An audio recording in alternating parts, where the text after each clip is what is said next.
നവാദയുടെ ഒരു പരീക്ഷ എഴുതാൻ എന്റെ പൊന്നു താത്താക്കോട്ട കുളിയിലേ കരഞ്ഞോണ്ട് കയറി വന്നിട്ട് ആ സാറ് പറഞ്ഞു എന്നെ ഒന്ന് പോലെ അവിടെ വന്നപ്പോ എന്നെ ഒന്ന് വിളിച്ചെങ്കിൽ ഞാൻ കൊണ്ടുപോകാറുണ്ടല്ലോ എന്ന്. ഇപ്പോൾ ഞങ്ങളെല്ലാം ജോലിക്ക് പോയി ഉച്ചയ്ക്ക് വന്നപ്പോ എന്റെ മോൻ കരഞ്ഞോണ്ടിരിക്കുന്ന ആ പരീക്ഷ എഴുതാൻ. അങ്ങനെയുള്ള ഒരു പൊന്നുപോലെ എന്റെ പൊന്നുപോലെ ഈ എവിടുന്നാ പോകുന്നത്? ഞങ്ങൾ കൊള്ളത്തോട്ട് വേറെ വീട്ടിലോട്ടായിരുന്നു. എന്റെ പൊന്നുപോലെ എന്റെ പൊന്നുപോലെ ഞാനാ നോക്കുന്നത്. എന്റെ പൊന്നുപോലെയല്ല ഞാനാ ഇതെല്ലാം പഠിപ്പിക്കുന്നത്. LCCക്കൊക്കെ വിടുന്നത് ഞാനാന്ന് പറഞ്ഞ അവരുടെ വീട്ടിൽ വിട്ട് പഠിപ്പിക്കാന്ന് പറഞ്ഞപ്പോഴ സാവു സാറ് വന്ന് വിളിച്ചപ്പോ ഞാൻ പറഞ്ഞു പോലെ വീട് നാട്ടിലുള്ള അല്ലയോ എന്ന് പറഞ്ഞാല് സ്കൂളിലെ ടീച്ചേഴ്സ് ഒന്ന് വിളിച്ചായിരുന്നോടോ? സാറും എല്ലാവരും കൂടെ വന്ന് വിളിച്ച്, മെമ്പറും എല്ലാരും കൂടെ വന്ന് വിളിച്ച്, സാവു സാറും മെമ്പറും എല്ലാരും കൂടെ വന്ന് വിളിച്ച്. അന്നേരം ഞാൻ നമ്മുടെ നാടല്ലയോ മോനെ, നമ്മുടെ നാട്ടിൽ വിടാ അവരെ തള്ളയുടെ വീട്ടുകാർ കൊണ്ടുപോയി പഠിപ്പിക്കാന്ന് പറഞ്ഞു. അങ്ങനെയാണോ സ്കൂളിൽ ചേർക്കുന്നത്? അങ്ങനെയാണല്ലോ കുഞ്ഞിനെ സ്കൂളിൽ ചേർക്കുന്നത്. അന്നേരം പറഞ്ഞ് NCC ഉള്ളടുത്ത് വിടണം. അങ്ങനെ അവിടെ വിട്ട് അല്ലെങ്കിൽ മെപ്പരക്കുന്നേലോ അല്ലെങ്കിൽ എല്ലാത്തിനും പാസ്സായി. പിന്നെ പന്ത് കളിക്കും പാസ്സായെന്ന് വരെ ഞന്ന് വന്ന് പറഞ്ഞു അവിടെ നിന്ന് ദൂരം കണ്ട് കൊണ്ടുപോകണമെന്നും പറഞ്ഞ്. എന്റെ പൊന്നമ്മ എന്നെ അന്ന് വന്ന് പറഞ്ഞാൽ അതിന് പൈസ വേണം, ദൂരം കണ്ട് പോകണമെന്നു. ഞാൻ പറഞ്ഞ അതും കൂടെ തരാം.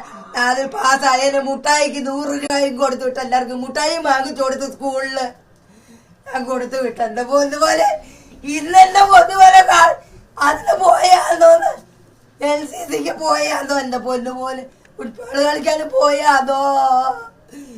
എന്റെ പൊന്നുപോലെ എല്ലാരും പഠിക്കുന്ന പൊന്നുപോലെ അതെ. അപ്പൊ പേപ്പറല്ല കാണിച്ചേരാ. ഇവിടെ ഒരു പിള്ളേർ പരീക്ഷയ്ക്ക് പോയില്ലല്ലോ. എന്റെ മോനെ ആ പരീക്ഷയ്ക്ക് പങ്കെടുത്തിരിക്കും. ഒരു പ്രാവശ്യം ഞങ്ങളെല്ലാ സ്കൂളിലും പഞ്ചായത്തിൽ വെച്ച പരീക്ഷ എന്ന് പറഞ്ഞിട്ട് പിന്നെ പോയി വില്ലേജ് പെരക്കുന്നേ വെച്ചാന്ന് പറഞ്ഞു. അവിടുന്ന് ഞങ്ങൾ മോനെ പരീക്ഷ കഴിഞ്ഞിട്ടും കാണാൻ തിരക്കി നടന്നപ്പോ വല്യപാടത്ത് സ്കൂളിലെ ഉണ്ട് ആരാണ്ട് പറഞ്ഞു വല്യപാടത്ത്.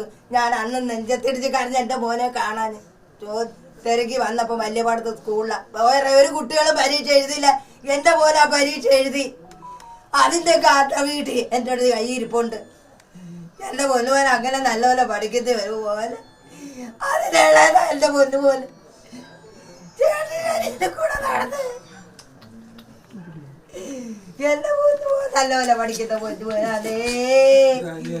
എന്റെ പൊന്നുപോലെ പോലെടുത്ത് മാർക്കും വാങ്ങിച്ചോണ്ടേ വരത്തുള്ളേ.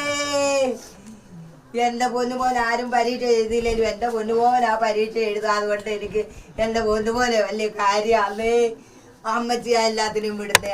അമ്മച്ചി വിട്ട് എന്റെ പൊന്നുപോലെ അമ്മച്ചി അതേ വിട്ടത് എല്ലാത്തിനും NCCക്ക് എല്ലാം വിട്ടേ. എന്റെ പൊന്നുപോലെ നമ്മുടെ നാട്ടിലുള്ളയാന്നും പറഞ്ഞല്ലയോ എന്റെ പൊന്നുപോലെ ചേർത്തത്. എന്റെ പൊന്നുപോലെ അമ്മക്ക് ഇവിടെ അവിടെ ഉള്ള ആളുകളല്ലയോ പോലെ പറഞ്ഞാ വിട്ടത്. എന്നെ പൊന്നുപോലെ ആശുപത്രി ചെന്നിടക്ക ആശുപത്രിക്കാരും ഒന്നും കാണിച്ചിട്ട് അത് ചായ ഇട്ട് വെള്ളം ചൂടാക്കി കൊടുത്ത് പനിക്കാതിരിക്കാൻ. ഇതിനൊക്കെ ചേരുന്നത് കൊണ്ട് പനിക്കാതിരിക്കാൻ വെള്ളം ചൂടാക്കി കൊടുത്താ കുളിപ്പിക്കുന്നത്.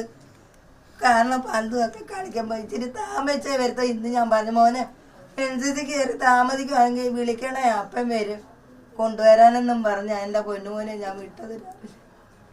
ഇച്ചിരി കഴിഞ്ഞപ്പോ അറിയുന്ന എന്റെ പോലും ആശുപത്രിയിലോട്ട് എല്ലാം പറയുന്നു. ഞാൻ ആശുപത്രി തൊഴിലുറപ്പിന്ന് ഓടിച്ചെന്നപ്പോ എന്റെ പൊന്നുമോനെ കാണിച്ചില്ല. അവര് എല്ലാരും കൂടെ പിടിച്ചെന്നെ മാറ്റി. എന്റെ പൊന്നുമോന എന്റെ മനോയം എന്റെ മോന്റെ പഠിത്തത്തില് എന്റെ പൊന്നുമോന്റെ പഠിത്തത്തിന്റെ പുറത്ത് എന്റെ മോന് റാങ്ക് ഉള്ളതായിരുന്നു. 10ൽ ഫസ്റ്റ് ക്ലാസ് ഉള്ളതായിരുന്നു.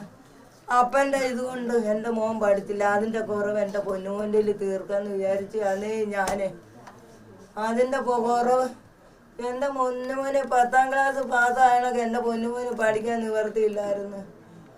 എന്റെ പൊന്നുമോന്റെ കുറവ് എന്റെ കൊച്ചുമോനെ തീർക്കാന്ന് വിചാരിച്ച അതേ ഞാന് അതിന് തീർക്കാന്ന് വിചാരിച്ച അതേ എന്റെ പൊന്നുമോനെ